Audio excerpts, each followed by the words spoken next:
നമസ്കാരം. കഴിഞ്ഞ ഒരു 5-8 വർഷമായി കേരളത്തിൽ സോഷ്യൽ മീഡിയ ഇൻഫ്ലുവൻസേഴ്സിൻ്റെ കാലമായിരുന്നു. സമസ്ത മേഖലകളിലും സോഷ്യൽ മീഡിയ ഇൻഫ്ലുവൻസേഴ്സ് ഉണ്ട്. അവർ പലതും പറയും. ലക്ഷക്കണക്കിന് മനുഷ്യർ കാണും. ഫുഡ് വ്ളോഗർമാർ, ട്രാവൽ വ്ളോഗർമാർ, ഫാമിലി വ്ളോഗർമാർ, അങ്ങനെ നിരവധി പേർ നിരന്നു നിന്നു. പല സെലിബ്രിറ്റികളും യൂട്യൂബിലും ഫേസ്ബുക്കിലുമൊക്കെ വലിയ തോതിൽ ആരാധകരെ കൊണ്ടുവന്നു. അതിൻ്റെയൊക്കെ തുടർച്ചയായാണ് വാസ്തവത്തിൽ സോഷ്യൽ മീഡിയ വിഷ്വൽ ജേർണലിസം മറുനാടൻ തുടക്കമിടുന്നത്. അതുവരെ ഏഷ്യാനെറ്റ് അടക്കമുള്ള പരമ്പരാഗത ചാനലുകൾ അവരുടെ ബുള്ളറ്റിൻ പൂർത്തിയായതിനു ശേഷം യൂട്യൂബിൽ അപ്ലോഡ് ചെയ്തിരുന്നിടത്ത് മറുനാടനാണ് ആദ്യമായി ചെറിയ ചെറിയ വാർത്തകൾ യൂട്യൂബിലൂടെ കേൾപ്പിച്ചു തുടങ്ങിയത്. പിന്നീടൊരു ഒഴുക്കായിരുന്നു. കേരളത്തിൽ അങ്ങോളം ഇങ്ങോളം ആയിരക്കണക്കിന് പേർ വാർത്താവതാരകരായി രംഗത്ത് വരുന്നു.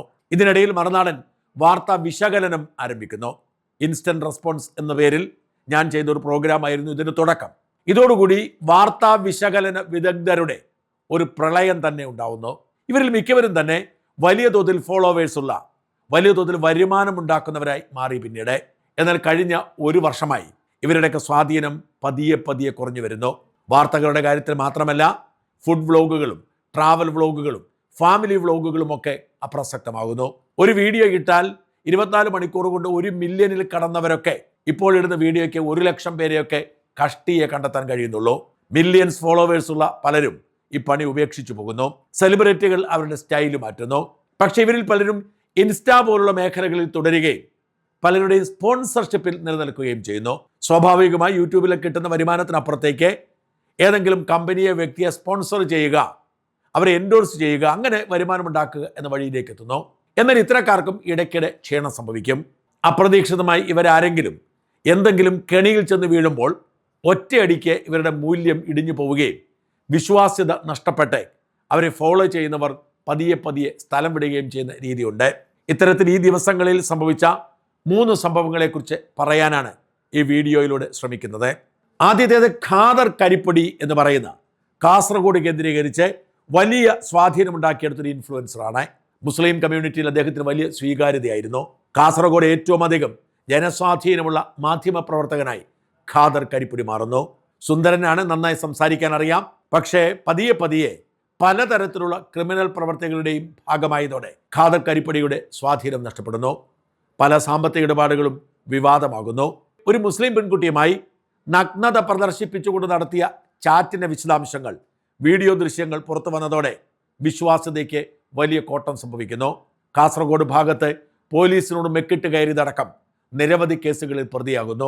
ഇപ്പോഴിതാ അദ്ദേഹം ഒളിവിൽ പോയിരിക്കുന്നു. കാസർഗോഡ് ടൗൺ പോലീസ് പറയുന്നത് ഖാദർ കരിപ്പൊടിയെ കണ്ടെത്താൻ പ്രത്യേക അന്വേഷണ സംഘത്തെ നിയോഗിച്ചെന്നാണ്. കാസർഗോഡ് തന്നെയുള്ള അബ്ദുൾ അഹാദ് എന്ന് പറയുന്ന ഒരു ചെറുപ്പക്കാരനെ വിളിച്ചു വരുത്തി ഇഷ്ടിക കൊണ്ട് അടിച്ചു, പേനാക്കത്തി കൊണ്ട് കുത്തി, ഇരുമ്പ് വടി കൊണ്ട് അടിച്ചു കൊല്ലാൻ ശ്രമിച്ചു എന്നൊക്കെ പറഞ്ഞ് പോലീസ് കേസെടുത്തിരിക്കുന്നു വധശ്രമത്തിന്.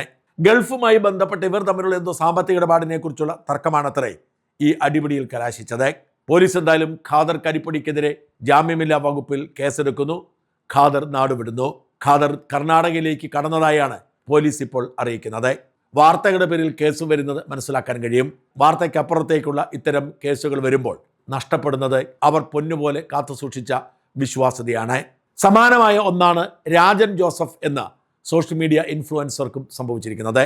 യൂട്യൂബ് ചാനലുകളിൽ വാർത്ത അവതരിപ്പിച്ചാണ് രാജൻ ജോസഫ് ശ്രദ്ധ നേടുന്നത്. രാജൻ ജോസഫ് പച്ചയ്ക്ക് പലതും തുറന്നു പറയുന്നത് കൊണ്ട് തന്നെ നിരവധി ആരാധകർ രാജനുണ്ടാവുന്നു. ഒരു ദയയുമില്ലാതെ രാജൻ ജോസഫ് പലരെയും വിമർശിക്കാറുണ്ട്. ഇളമരം കരീമിൻ്റെ ലൈംഗികതയെക്കുറിച്ചൊക്കെ രാജൻ ജോസഫ് തട്ടിവിട്ടത് സോഷ്യൽ മീഡിയയിൽ ഇപ്പോഴും വൈറലാണ്.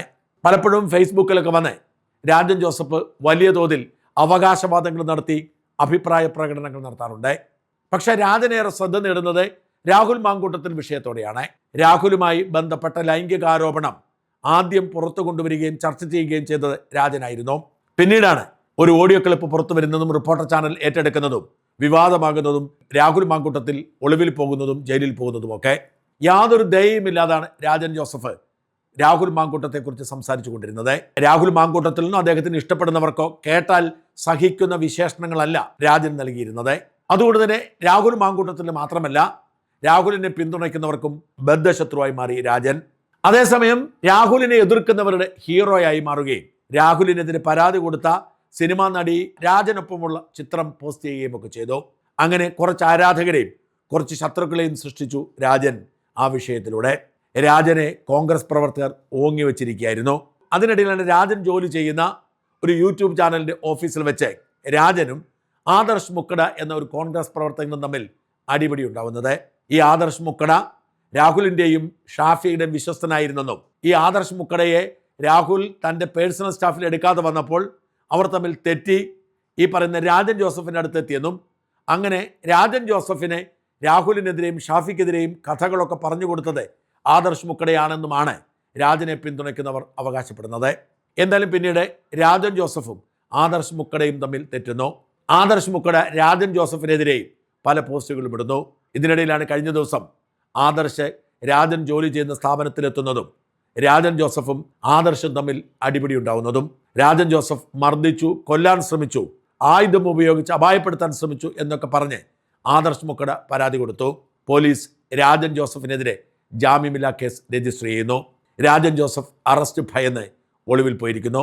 രാജൻ ജോസഫിനെതിരെയുള്ള ലുക്കൌട്ട് നോട്ടീസ് ആണ് എന്ന തരത്തിൽ സോഷ്യൽ മീഡിയയിൽ കോൺഗ്രസ് പ്രവർത്തകർ വലിയ പ്രചരണം നടത്തുന്നു. ഇത് കഴിഞ്ഞ ദിവസം ശ്രീനാദേവി കുഞ്ഞമ്മയും ഷെയർ ചെയ്തിരുന്നു. ശ്രീനാദേവി കുഞ്ഞമ്മയെക്കുറിച്ച് അങ്ങേയറ്റം മ്ലേച്ഛമായ രീതിയിൽ രാജൻ ജോസഫ് പല പരാമർശങ്ങളും നടത്തുകയും ശ്രീനാദേവി പരാതി കൊടുക്കുകയും ചെയ്തിരുന്നു. പിണറായി പോലീസ് കേസെടുത്തിരുന്നില്ല, എന്നാൽ UDF സർക്കാർ കേസെടുത്തേക്കും എന്നാണ് റിപ്പോർട്ടുകൾ.